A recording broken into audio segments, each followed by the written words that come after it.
Calculus students, Ms. Deer back on the mic with you to talk about probably what is everyone's most familiar set of parametric equations, which is polar coordinates.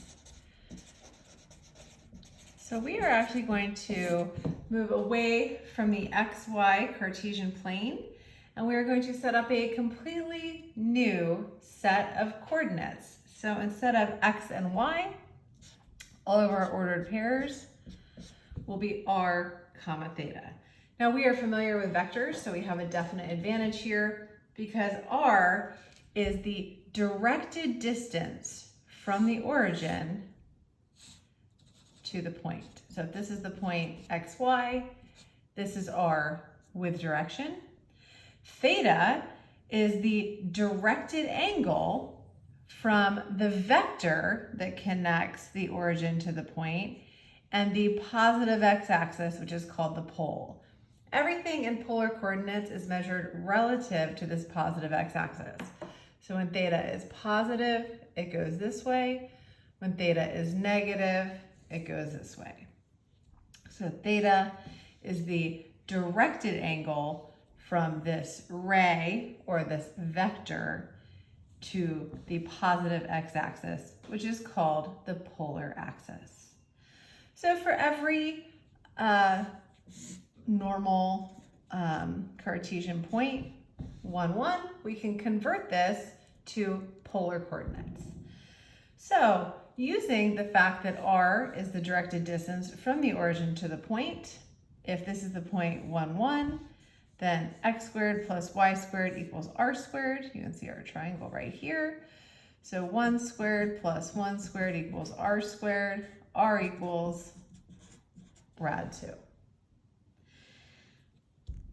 If theta is the directed angle from the positive x-axis to this ray, then we want to look for, well, if tan theta is 1, we know that theta is pi fourths. So the point 1, 1 rectangular can be converted to polar rad 2 comma pi fourths. But because we are working in radians and this graph is periodic, this is not the only way to express this polar point. So what if instead of theta is pi fourths, we go all the way around 2 pi and then another pi fourths? So this could also be the point rad 2 pi plus pi fourths, which is 9 pi over 4. We could go another 2 pi and another 2 pi. We could go 2 pi as many times as we want. We also, I told you that this is a directed angle. So if instead of going this way to get up, what if we went backwards? Well, if this theta is pi over 4, I could also go this way, this entire way, which would be negative 7 pi over 4. So we can also express this as a point rad 2, negative 7 pi over 4. We could also go negative 2 pi plus 7 pi over 4, so negative 15 pi over 4. So just like we can change the angle from positive to negative, we could also change r from positive to negative. So when r is pointing in the direction of theta, this will both be positive. So when I go to pi fourths and r is positive, it points in the direction. But what if I want r to be negative rad 2? That means instead of pointing this way, it's going to point this way.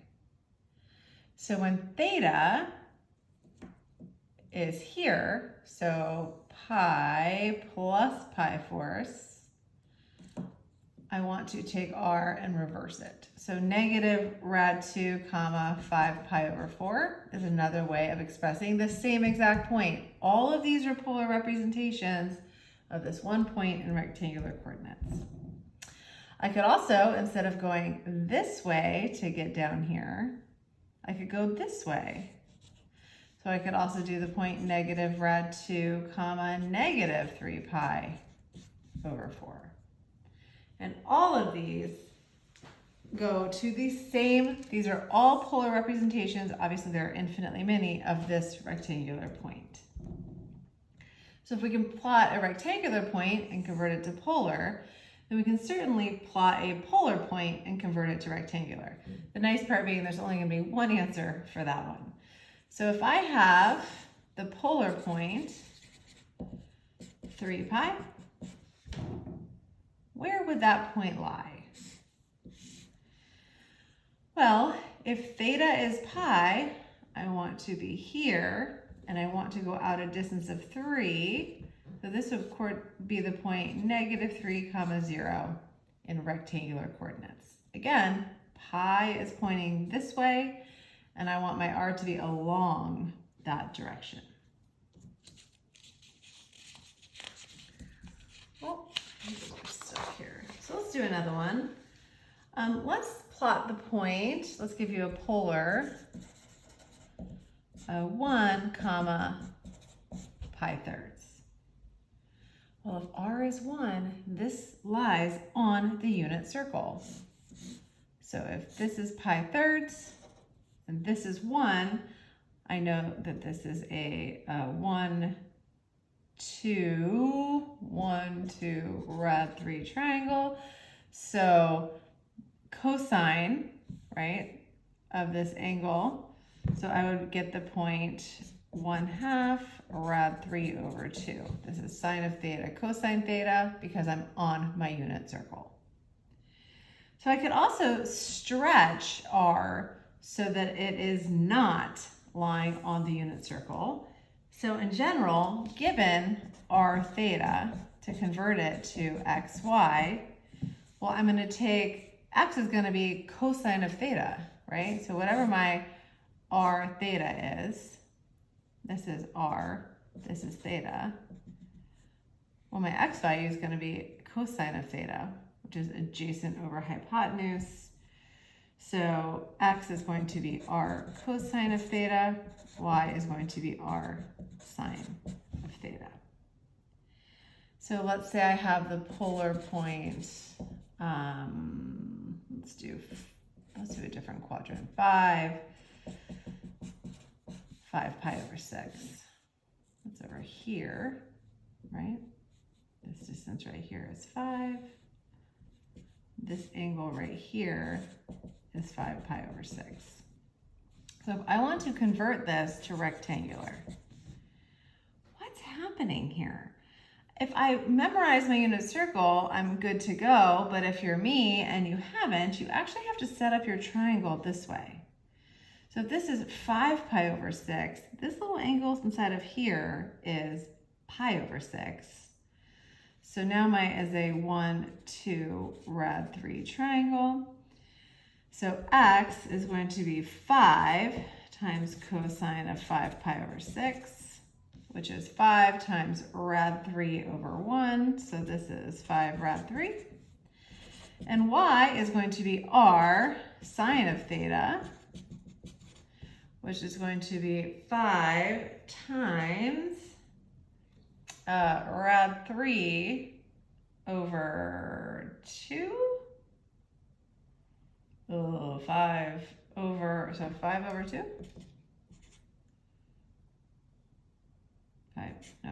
2.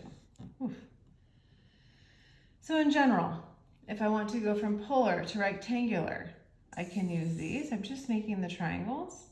And if I want to go from rectangular to polar, well, I'm going to use the fact that x squared plus y squared equals r squared. So if I have a point x, y, to find r, x squared plus y squared equals r squared. And I know that in general, tan theta is y over x. So I can set up my equation to find theta.